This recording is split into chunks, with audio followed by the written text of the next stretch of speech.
যুদ্ধের দামামার মাঝেই সংঘাত এড়াতে যুক্তরাষ্ট্রের সঙ্গে আলোচনার একটি আয়োজন এগিয়ে নেওয়া হচ্ছে বলে জানিয়েছেন ইরানের শীর্ষ জাতীয় নিরাপত্তা কর্মকর্তা। শনিবার সামাজিক যোগাযোগ মাধ্যমে ইরানের সর্বোচ্চ জাতীয় নিরাপত্তা পর্ষদের প্রধান আলী লারিজানি বলেন, সংবাদ মাধ্যমগুলোতে যুদ্ধের কৃত্রিম আবহের বিপরীতে আলোচনার জন্য একটি ফ্রেমওয়ার্ক তৈরির কাজ এগিয়ে চলছে, তবে আলোচনার রূপরেখা সম্পর্কে বিস্তারিত কিছু জানানো হয়নি। শনিবার এয়ারফোর্স ওয়ানে সাংবাদিকদের ট্রাম্প বলেন, তিনি মনে করেন ইরানের উচিত পারমাণবিক অস্ত্রবিহীন একটি চুক্তিতে সম্মত হওয়া। সম্ভাব্য আলোচনা কেমন হতে পারে এ প্রসঙ্গে শনিবার এয়ারফোর্স ওয়ানে সাংবাদিকদের ট্রাম্প বলেন, তিনি মনে করেন ইরানের উচিত পারমাণবিক অস্ত্রবিহীন একটি চুক্তিতে সম্মত হওয়া, তবে তেহরান এমন কোনো চুক্তিতে রাজি হবে কিনা সে বিষয়ে সংশয় জানান তিনি। ফক্স নিউজকে দেয়া এক সাক্ষাৎকারে ট্রাম্প আরও বলেন, ইরান আমাদের সঙ্গে কথা বলছে, আমরা দেখব কিছু করা যায় কিনা, না হলে কি হয় সেটাও দেখা যাবে। আমাদের একটি বড় নৌবহর সেদিকে যাচ্ছে। বর্তমান প্রেক্ষাপট প্রসঙ্গে তেহরান থেকে আল জাজিরার প্রতিনিধি জানিয়েছেন, পরিস্থিতি বর্তমানে বেশ নাজুক ও সংবেদনশীল, তবে আলোচনা প্রসঙ্গে লারিজানির বক্তব্য ইতিবাচক লক্ষণ।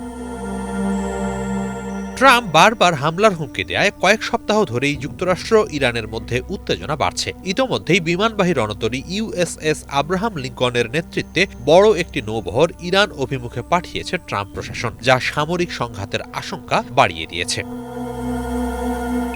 সার্বিক প্রেক্ষাপটে ইরানের নেতারা বলছেন, তারা ওয়াশিংটনের সঙ্গে আলোচনায় বসতে আগ্রহী, তবে তার আগে ট্রাম্পকে হামলার হুমকি বন্ধ করতে হবে। এরই মাঝে ওয়াশিংটন তেহরান উত্তেজনা বন্ধের লক্ষ্যে শনিবার তেহরানে আলী লারিজানির সঙ্গে বৈঠক করেন কাতারের প্রধানমন্ত্রী শেখ মোহাম্মদ বিন আব্দুর রহমান বিন জাসিম আল থানি। দুই দেশের মধ্যে সামরিক সংঘাত ঠেকাতে তুরস্ক, সৌদি আরব, সংযুক্ত আরব আমিরাত কূটনৈতিক তৎপরতায় যুক্ত হয়েছে।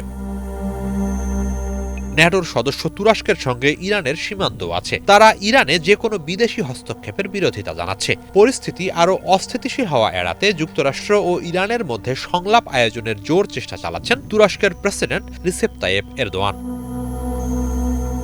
এদিকে এরই মধ্যে নিজেদের প্রস্তুতি দেখাতে বিশ্ব বাণিজ্যের গুরুত্বপূর্ণ রুট হরমুজ প্রণালীতে 2 দিনের যুদ্ধ মহড়ার আয়োজন করেছে ইরানের ইসলামী বিপ্লবী গার্ড কোর আইআরজিসি। এ বাস্তবতায় আইআরজিসিকে সতর্ক করেছে মার্কিন সেন্ট্রাল কমান্ড সেন্টকম। অন্যদিকে সেন্টকমের সতর্কতার কড়া জবাব দিয়েছেন ইরানের পররাষ্ট্রমন্ত্রী আব্বাস আরাকচি। সামাজিক যোগাযোগ মাধ্যমে যুক্তরাষ্ট্রকে কটাক্ষ করে তিনি বলেন, ইরানের উপকূলে অবস্থানরত মার্কিন সামরিক বাহিনী এখন আমাদের সশস্ত্র বাহিনীকে নির্দেশ দেওয়ার চেষ্টা করছে যে তারা নিজেদের আঙিনায় কিভাবে অনুশীলন করবে। সেন্টকম এমন একটি জাতীয় বাহিনীর কাছে পেশাদারত্ব দাবি করছে যাদের সন্ত্রাসী সংগঠন হিসেবে তালিকাভুক্ত করেছে মার্কিন সরকার, যদিও সেই একই সংগঠন যে সামরিক মহড়া চালানোর অধিকার রাখে তাও আবার স্বীকার করছে তারা। হিজল জুবায়ের, বাংলা ভিশন।